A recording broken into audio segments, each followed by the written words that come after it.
तो फिर हमने एक प्रॉब्लम लिया है। इस प्रॉब्लम में क्या है, 3 मास दिया है, M1 M2 M3, 1 kg 2 kg 3 kg का, और ये M1 और ये पूरा सिस्टम M2 M3 का एक पुली के ऊपर पास कर रहा है, M2 M3 एक पुली के ऊपर पास कर रहे हैं। तो इसको कैसे सॉल्व करें? इसमें क्वेश्चन है कि तीनों का एक्सेलरेशन निकालना है। तो इसको सॉल्व करने का तरीका, मान लो ये A0 से ऊपर जा रहा है, ये A0 से ऊपर जा रहा है, तो A0 से ऊपर जा रहा है तो ये पुली को एक कंप्लीट सिस्टम माने, अगर ये पुली मास को कंप्लीट सिस्टम, तो ये कंप्लीट सिस्टम भी A0 से नीचे जाएगी।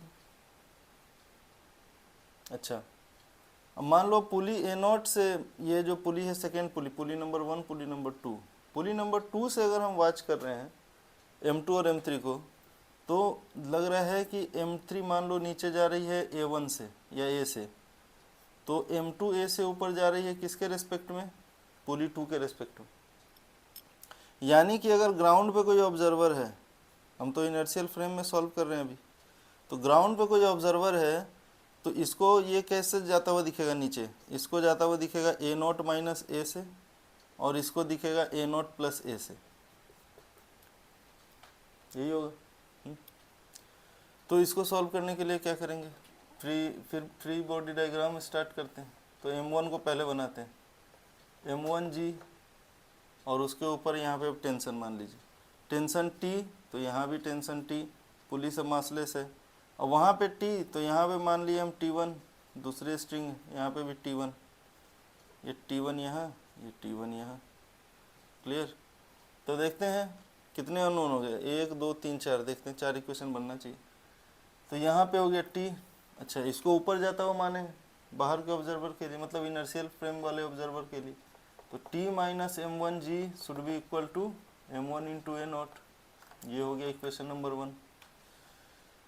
दूसरा, यहाँ इस पुली को जरा देखें, इस पुली पे अगर हो रहा है तो ऊपर टेंशन T और नीचे टेंशन 2T1, और पुली है मासलेस, तो इसका मतलब T minus 2T1 should be equal to 0 into A naught, यानी कि फिर T equal to 2T1।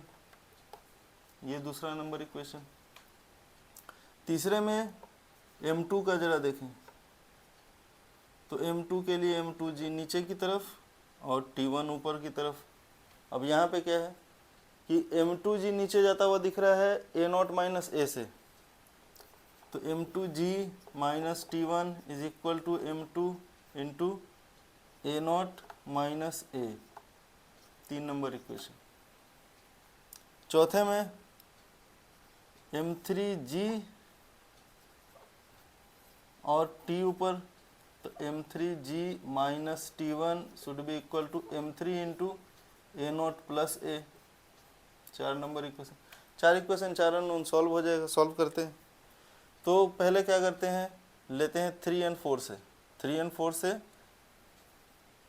4 minus 3 या 3 माइनस 4, 4 माइनस 3 कर देते हैं, तो 4 माइनस 3 कर दिए। 4 माइनस 3 करने से क्या हो गया, M3 minus M2 into G is equal to क्या हो गया, M3 A0 plus M3 A minus M2 A0 plus M2A। तो यहाँ पे हम ले रहे हैं A3 और A में रिलेशन लाएंगे। क्लियर? तो यहाँ पे लाते हैं, वैल्यू डाल देते हैं।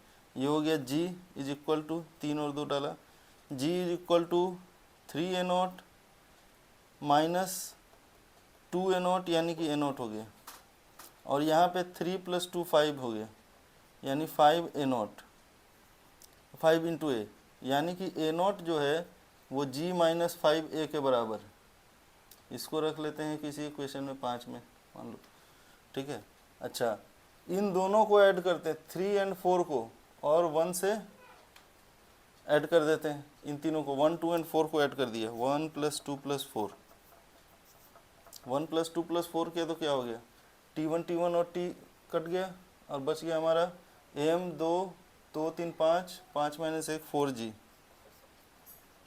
4G इज इक्वल टू बच गया हमारा M3 प्लस दिस, और यानी कि हम करने जा रहे हैं 3 into A not plus A plus 2 into A not minus A is and plus A not.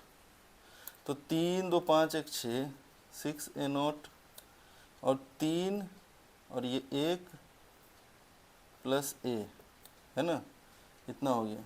अच्छा ए नॉट की वैल्यू अब डाल दें हम यहाँ से, तो हो गया हमारा 30, पहले तो 6G माइनस 30 यानी माइनस 29A, यानी कि हमारा हो गया 2G is equal to 29A, यानी कि A बराबर हो गया हमारा, A बराबर हो गया 2/29 इंटू जी, 2/29G।